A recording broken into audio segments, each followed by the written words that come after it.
let's have some fun with this, Mike. Let's have some fun with this. Okay. Want to have some All fun with right. this? All right. Let's just see how many times we run into each other. Okay. Okay, go. Go. Hi, I'm Prem Singh, And Michael Pugliese, and we're the are you creators of Thai. are you gonna go or am I gonna go? What are you doing? Okay, no, let's see how. Okay, let's try. Okay, take two. Let's take two. Ready? Okay, you read through. I'm just gonna say my name. You read through it. No, we'll do half. How about if we Okay. go? I'll start. Creators of Tiger, out in cinema Okay, later this year. I'm gonna say that part. You say the ending part. Ready? Hi, I'm. Okay. Hold on, Just throw me- Okay, let me go. Let me go. Okay. Let me go. Go. Hi, I'm Michael Pugliese, And I'm Prem Singh. and we're the creators of Tiger, coming out to cinemas later this year. And you're listening to our interview with Elaine Goodman on gogoodman.com.au. The film Tiger is about Pardeep Nagra, a Muslim Canadian boxer who was banned from the sport for refusing to remove his beard in 1999, which went against his religious beliefs. Why did you want to recreate this story? Okay. There's a couple what? He's actually a Sikh American boxer, not Muslim. Okay. Yeah. So Sikh is when an individual has a beard and a turban. So that's a branch of, is that a branch of Islam? Oh. Not at all. no, it's No. just not at all. It's Okay. yeah, it's total It's a typical. It's a totally different religion. You have the Hindus, you have Muslims, and you have Sikhs. And I Okay. think that this is what we're trying to spread is the fact that especially in America or obviously parts around the world that they don't understand the difference between a Muslim and a Sikh. Okay. And because I guess the way the media portrays what a Muslim is, everybody thinks because of Osama bin Laden, they see a guy with a turban and beard, they associate everybody else with turban and beard as a terrorist or Islamic. And it's not that at all. It's far from that. So Sikhs do wear turbans and beards, but they're typically from the northern part of India called Punjab. And they are in India. So it's a completely different religion from Islam. So So how many are there? I think a purpose. Are there different branches of Sikhs in India? Like there are different branches of Islam, like there are different branches of Catholicism. And Not Judaism? really. A typical Sikh man is a typical Sikh man. I'm Sikh. I just don't have the turban and beard. My father, he's Sikh. He has a turban and beard. Pardeep Nagra is a Sikh man. So I mean, that's the point. You know what? This is great. I'm glad that we started this conversation like this because this is what the movie is about. And I fell right into that trap. No, but you know what? This is great. I mean, it works out, right? Because for those who just don't know, and they just don't have the knowledge of what a Sikh man is, we hope that this movie does shine the light on Absolutely. the education on it. Okay, so then back to the question, why this story? Apart from understanding that there are certain religions that may look similar but are completely different from completely different parts of the world, why this story? It's a good question. I think I think we just want to try to shine light on a misunderstood religion, and try to educate the uneducated about it. It so happened to be about a man who stood up for his beliefs in regards to boxing, but I think it's an everyday occurrence, not just with boxing, but in your workplace and relationships, going to the mall. People are becoming discriminated against all the time, and we want to offer and share light and spread some good, positive vibes on this beautiful faith, but also try to inspire anybody to really stand up for their beliefs. You don't have to be a Sikh to relate to this film. It's more about the movement that we're trying to come across this by pushing the envelope forward and try to educate the uneducated about Sikhism, but also inspire others. So I think as soon as we kind of heard about this story, we're like, wow, it's a beautiful, true story, but what comes with it is this remarkable, movement that we're trying to push across the forefront of the film. It's much bigger than the film itself. So the fact that it is a story around boxing and there's adrenaline and there's, I guess fighting, is that an added advantage to you guys as movie makers that you can add that adrenaline aspect? I think that, yeah, no, most definitely. I mean, it's just happened that Pardeep Nagra was, trying to compete in boxing and try to succeed in it and try to take it all the way and represent his country in the Olympics. And I think boxing is a backstory of it, but like Mike said, it's much bigger than that. I mean, a lot of people, you don't have to be Sikh to relate to this type of story. And I mean, you're just following through the eyes of a Sikh man. But I'm sure everybody can relate to this movie because it's a human story at the end of the day, right? I mean, it's about a guy that's trying to he has a struggle of being different and wanting to look like or wanting to be like everybody else. So did he make it to the Sydney Olympics or to the Athens Olympics, or is that part of the movie? You got to watch the film. You might have to watch. That's part of the movie. No, don't ask me. Don't ask me. yeah. Don't ask Prem because he tends to give away these. I give away the endings. This interview will be over soon if I continue talking. So. Yeah. Right. Okay. All right. So I've read in interviews that it's all right. We'll go away from the movie plot. It's okay. Yeah, Prem. Don't worry. Prem, zip that mouth. Prem. Zip it. I'm not here to make you guys say something stupid. That's funny. I've read in interviews that you used the internet to track down Pardeep. Was it as simple as finding him on Facebook, or did he have a manager? I don't know, Prem. How do you? He just lives. He actually lives like fairly. He lives like 15 minutes, like 15, 20 minutes from us, and yeah. You just started door knocking. We'll find him eventually. Yeah, oh my gosh. I mean, dude, how did you get honestly, you know what? Yeah. You know what? I was watching it on TV and I was like, you know what, man, I'm going to find this guy. I don't know how I'm going to find him, but I'm going to find this guy. And I looked online and then Pardeep Nagra, Google Pardeep Nagra, and I made some calls and I'm like, are you Pardeep Nagra the boxer? And they're like, nope. Are you Pardeep Nagra the boxer? Nope. And I finally got a hold of him. And then I told Mike, and me and Mike went to go meet with him and then got his life rights. And he didn't live too far from us, maybe 15, 20 minutes, yeah. Mike, I think. Yeah. Yeah. So out of all the interviews that you've done, you've never heard that story, Michael? No, actually, it's no one's ever asked us this. Yeah, like how did you actually find him? And it's like, I don't know. In order to do a movie on someone, some people will do it based on information, and some people will go and find the actual person that it happened to. Absolutely, but some people avoid that step and just go, or maybe that person doesn't want to be involved. So was he? Yeah, no, willing to be involved in everything. Oh yeah, we were fairly lucky, man. Like he gave us full creative control, and he trusted our judgment in creating his story. He gave us like a couple pointers on what he wanted to see and what he didn't want to see, but majority of it, he was just extremely encouraging and supportive and trusted our judgment in telling his story. And he was around, and he still is now. If we ever need to speak about his journey, or if we were getting some writer's block and we didn't really know how to get past this this important scene, and he was there to encourage us and help us relive his life and his story.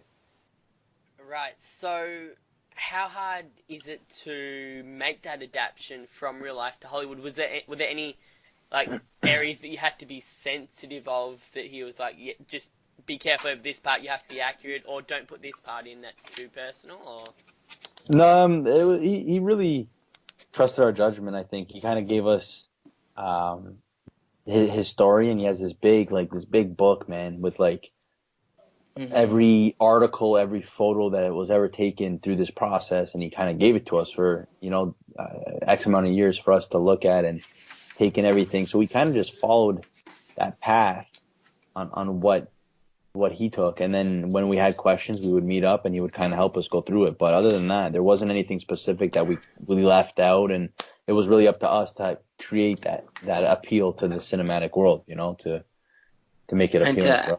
And to add to that, I mean, Mike's right. He did give us a lot of free range, but one thing he requested, at least from my part playing Pardeep Nagra is, he said, don't put an accent on him.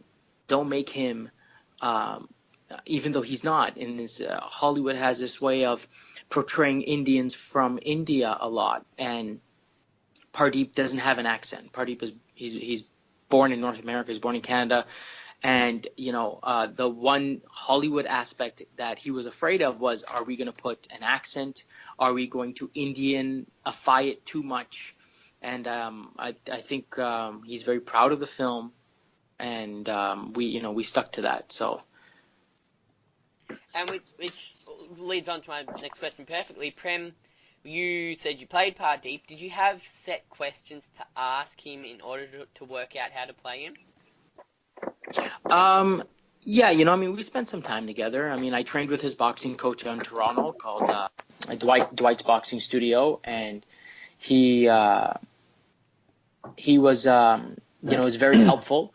He helped me kind of stand like Pardeep and box like Pardeep and whatnot. So and knowing the type of person Pardeep was, we spent some time together. So I kind of got to know his mannerisms a little bit. So he was very helpful, especially with when I want to portray him.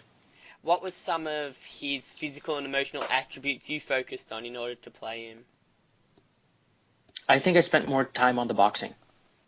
And he was there with us and kind of helped us with his style of boxing, because Mike plays, a 10-time national champ, right? And he in the film, and he's exceptionally, really, really good. And when you see Mike's training and you see Mike in the film, he's unbelievable. And you kind of have to play towards the fact that, Pardeep Nagra is not as skilled as his opponent. So we had to it was kind of easier for me, actually, when it came to training versus when Mike had to train, was because, listen, if I look like an amateur, it worked out great. Mike had to look like the pro. And he had to put in a lot more work when it came to at least the boxing aspect of it. So, Michael, you play the character of Brian Doyle. And is this a real person? Yeah, he was the real opponent. There wasn't, it wasn't as how do I explain it? It wasn't as much tension as we kind of created in the film. We needed to bring that aspect of an antagonist into the play, so we figured we'd kind of throw in, a boxing rivalry and something around those lines. But it wasn't a specific individual. It was more just creating some sort of texture behind the film itself. Right. So you said Brian Doyle is a real person, though, but you just overplayed him a little bit.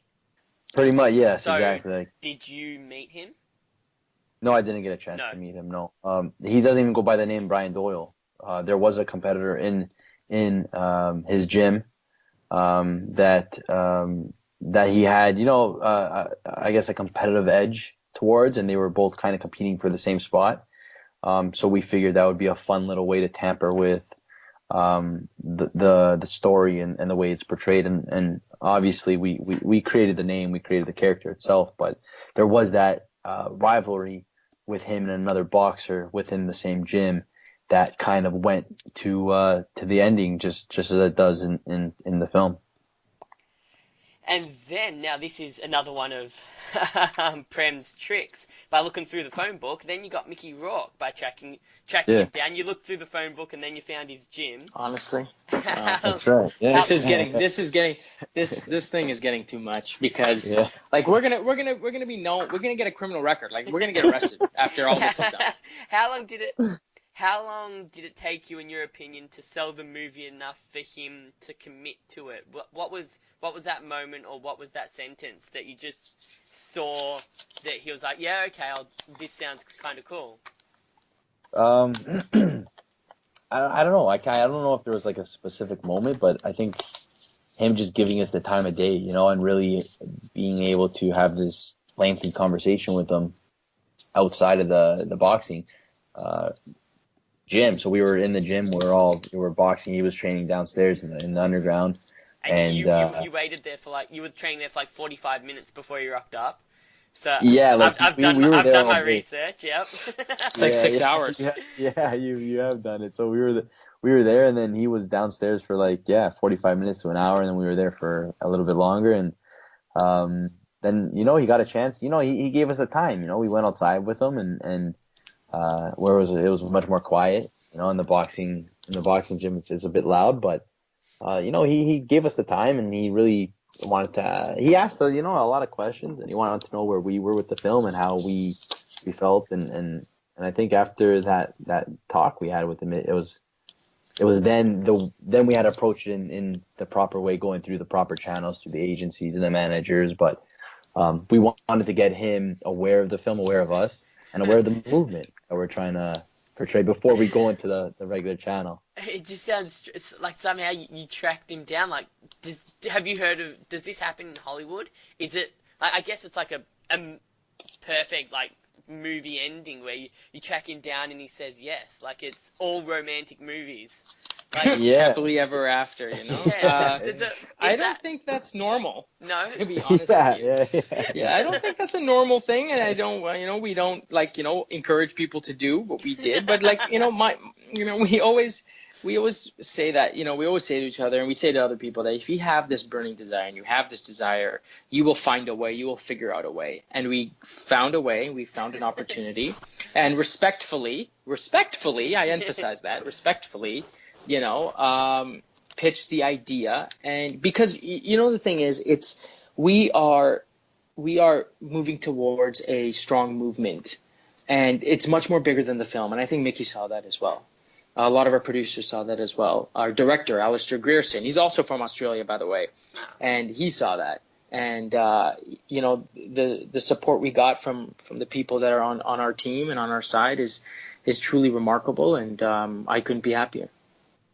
So you raised $4 million, got the approval of Pardeep, and got the actors you wanted.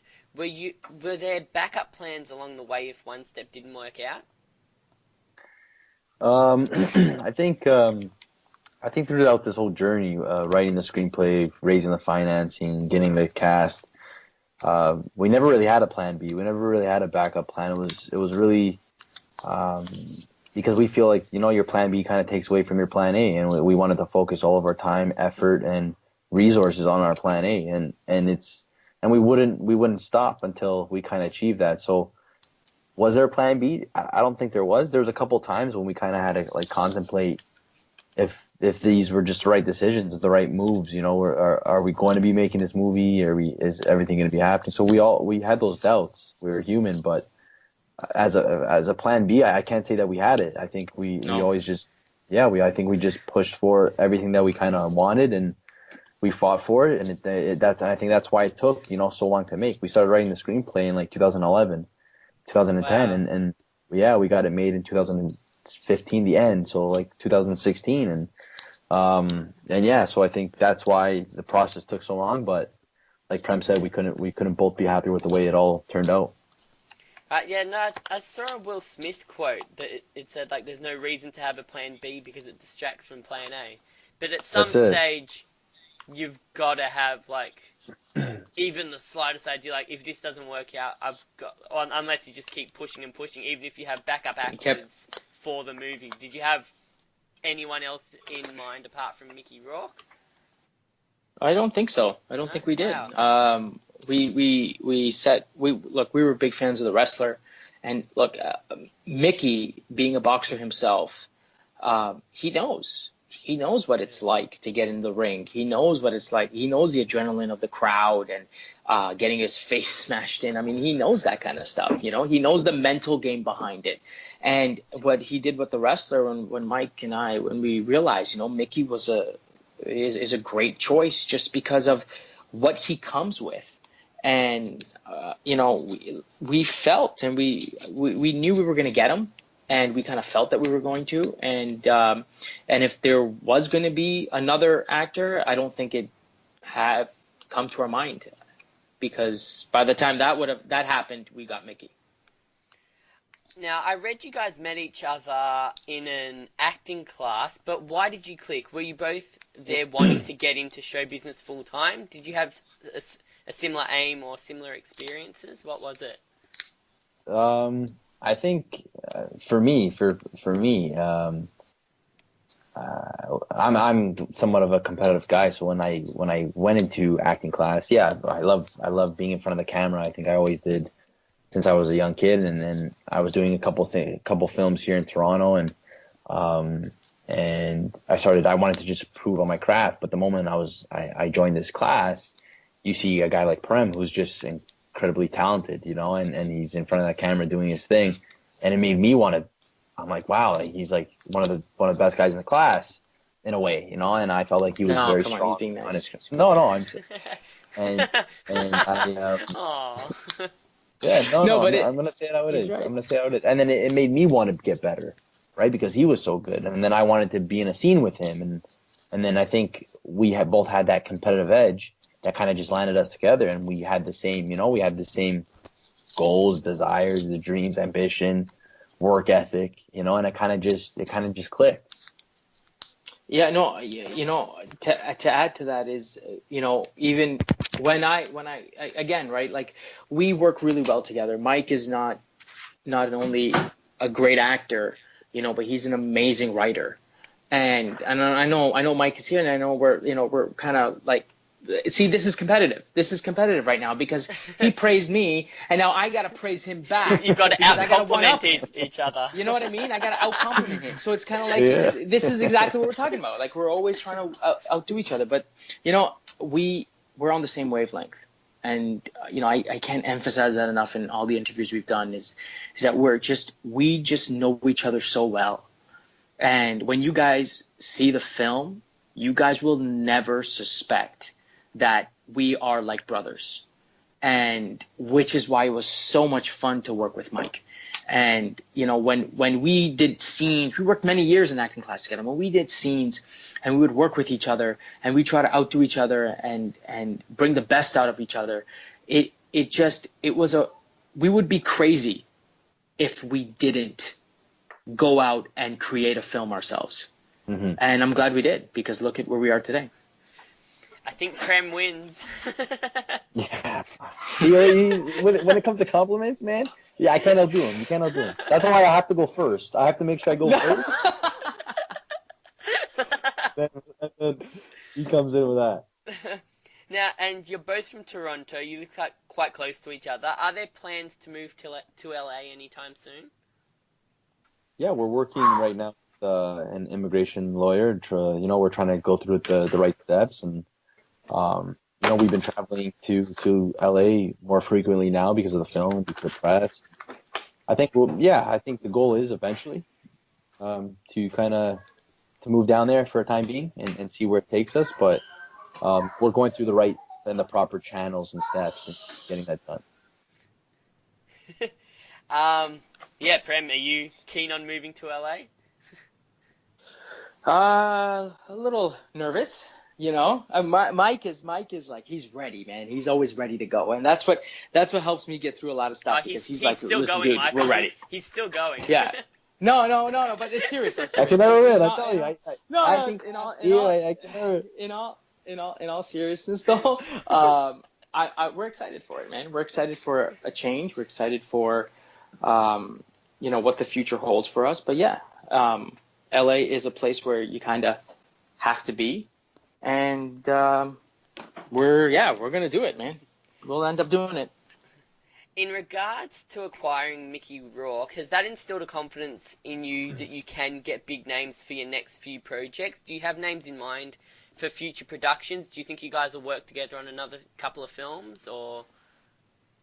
We definitely learned a lot from this process. Yeah. I think we were fortunate enough to be involved with every decision, every phone call, every conference call, every email. It was, we were, although we're writing and acting in it, we also feel like we're also somewhat producing the film as well, because it just we're in it and we're learning so much. So getting Mickey and even Janelle Parrish, who's phenomenal in the film, to get these great talented actors and actresses on board, it kind of instills a little bit of confidence in you to know that you could achieve this, and you've learned so much in the past.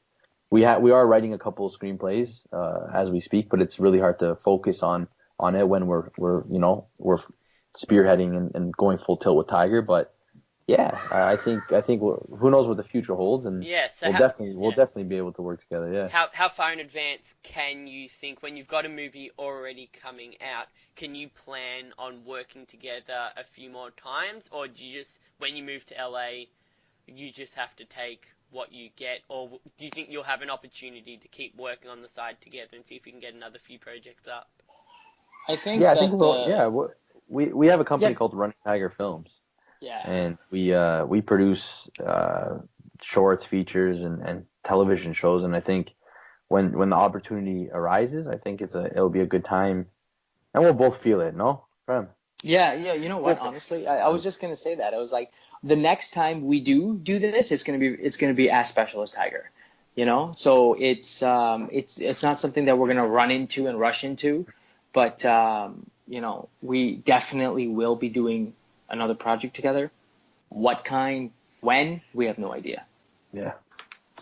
Once Tiger's released and you get that influx of reviews and comments online, do you think you'll have a sense of relief or a sense of drive or a sense you need a short break? Or are you guys driven to get to that stage where you're making movies with $100 million budgets and tripling that in profits? What's your image of success or Hollywood in general from the perspective of creators?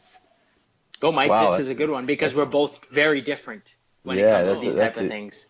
Yeah, that's a great question. For me personally, I think success is very broad. The definition for everybody is going to be totally different. But for me, I feel like just being able to wake up and do what you love to do. You know, I think money comes if you're truly happy and you're truly desired to do something. But I just want to create, good and great stories with great and legendary storytellers, whether it's actors or directors, and not so much about the budget or the money or whatever comes with this, just portraying different characters with, great, juicy, cast and crew that you could learn off of and continue to grow. I think that's what that would be my answer, I think, in regards to success.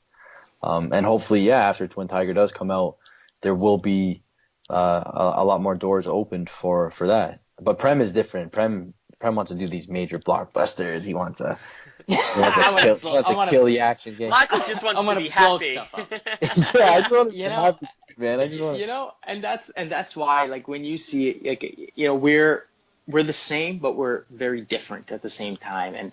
And I think at the core of it, Michael is 100% right. You just do want to be happy. You want to be happy, and you want to be proud of the work that you do. You want, it's not just about the appreciation, but like you want to be satisfied with the roles that you play. So if the roles are $100 million and you're satisfied, then that's great. But it could be another, couple $1 million film. It could be a Sundance film. It could be a festival film. And, it grabs a niche audience, and these people are extremely happy and proud of the film, then you've done your job as an actor. So, I mean, I think success, it weighs in differently. But yes, to long story short, I'd like to blow stuff up eventually in my career. Jump out of helicopters. I would like to do something like that. But I think working on our craft is number one right now. Have you done stunt training?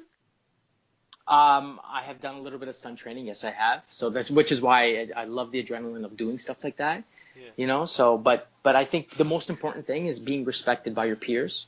And like Mike said, working with some talented, whether it's actors, writers, directors, even working with crew members, cinematographers. I think that's the forefront for, I think, both of us. Okay, so Prem, when you're jumping out of a helicopter, who do you imagine is driving the helicopter? Tom Cruise. Tom Cruise. Tom Cruise, yep. Tom Cruise. He doesn't have his pilot license. A 70-year-old Tom Cruise when he can't jump out of helicopters anymore. Listen, if he can't do it, then he'll send the Indian guy to do it, so I'll do it. And Michael, who do you want to write for? Who do you want to create for? Who's that actor that you think can play your ideal character that you want to create? That's tough. I look up to. If you say Prem, you're gonna win this interview. I say, of course it's Prem, but you son of. No, I look up to, I look up to a bunch of different artists and actors and directors. David Ayer is somebody that I think creates great content. I like Tom Hardy, Tom Hanks. Like these guys are really true character artists, driven artists. Will Smith, like these legends, right? It's like to be opposite of these guys would be something that I could only dream about right now. Before we get on to the last couple of questions, I think an interesting point is I raise this with a lot of people who are in the film industry. What's your opinion on, I'm guessing, well, we'll go to the second last question. Is Tiger being released worldwide? Yeah, we're starting with a domestic release at the end of the summer, going to a limited to a wide, and right now we're speaking to a couple distributors and they're looking to acquire, on a global scale, a couple territories, Australia being one of them, and the UK, India, surrounding territories, a couple in Europe. So yeah. So then, what's your opinion on releasing it to cinemas as opposed to releasing it to something like Netflix? For us, it's there's something really magical and special about going to a movie theater and sitting down and enjoying a film, enjoying cinema and a moving picture inside of a theater. I think it's just something really special, and we always aim to deliver film to a movie theater and on a theatrical release. Nothing wrong with digital, nothing wrong with Netflix. We would love to have Tiger on Netflix after its theatrical release or on a streaming service, Amazon.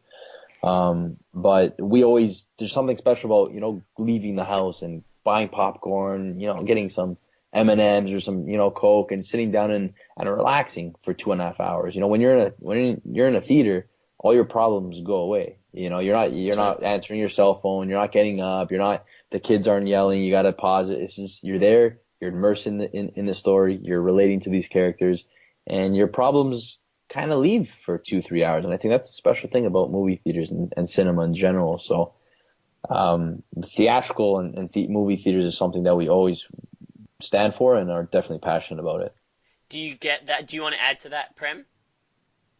Yeah, no, I think we have an old school mentality a little bit because, we, look, we grew up going to theaters, and there are a lot of people that obviously still go to the theaters, but it's like a lot of movies now, you see the direction of cinema is a lot of visual effects and whatnot, but like, when you look back on the classic movies that you just to add what Mike said, you get lost in it, you get lost in the story, you get lost in the characters.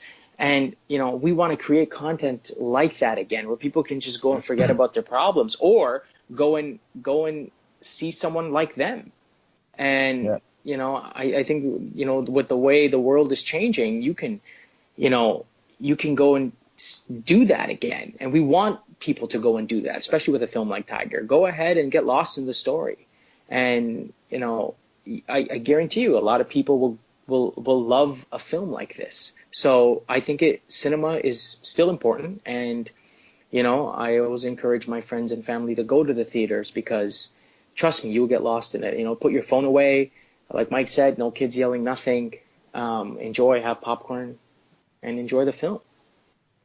So did you ever have anyone along the 6 or 7 years that it took to create this film, did you ever have anyone try to push you into a streaming service rather than going to the cinema? Yeah, I think a number of producers and financiers and distributors always, said, yeah, we'll put this right to digital, or this is like a DVD movie, like even when they're reading the screenplay, right? Oh, you'll never get it to the theaters. Oh, it won't be able to do this, and it won't be able to do that. And you guys won't be able to, get the cast or play the characters you want, or a lot of naysayers, right? And I think that's just with everything in life. You just kind of have to, if you truly believe in something, you just got to put your head down and go get it. So, yeah, we were told all kinds of things, but it's how you kind of take those words and interpret them into how you put your foot down and work towards something.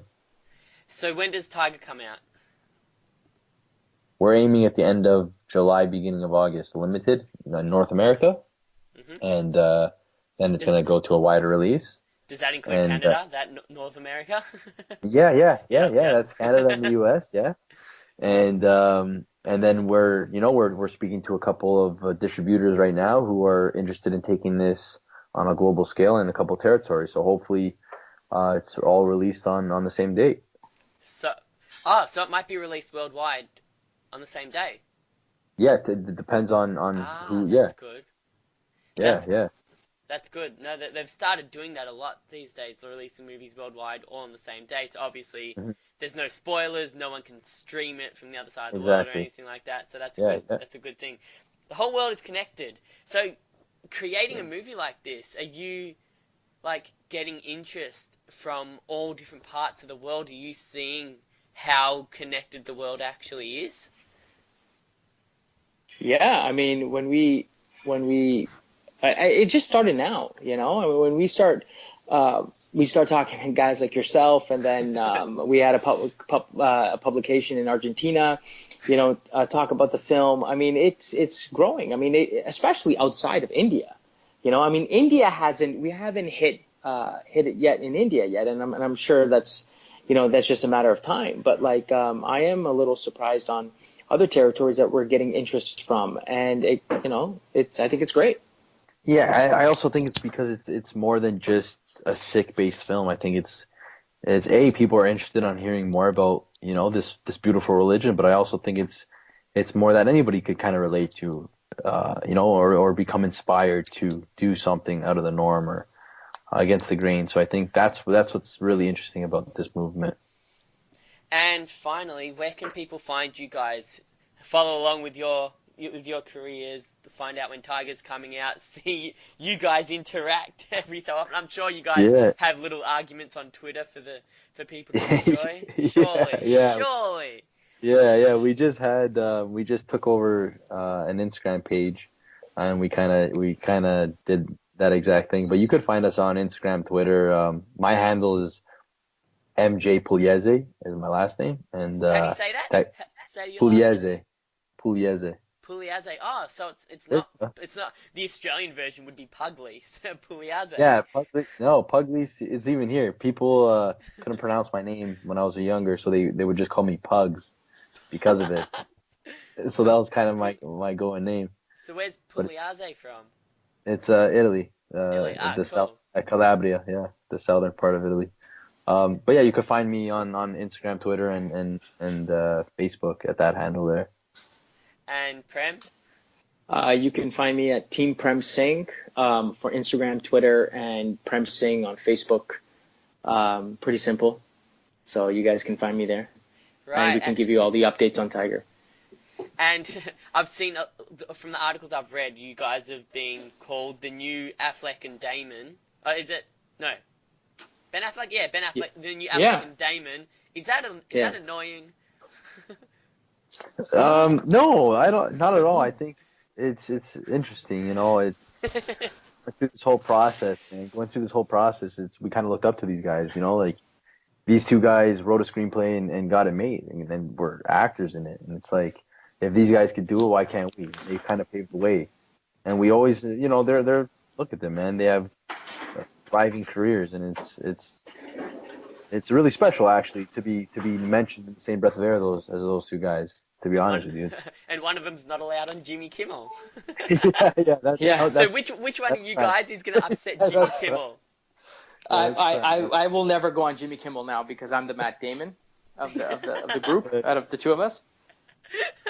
That means, Michael, you have to somehow play Batman.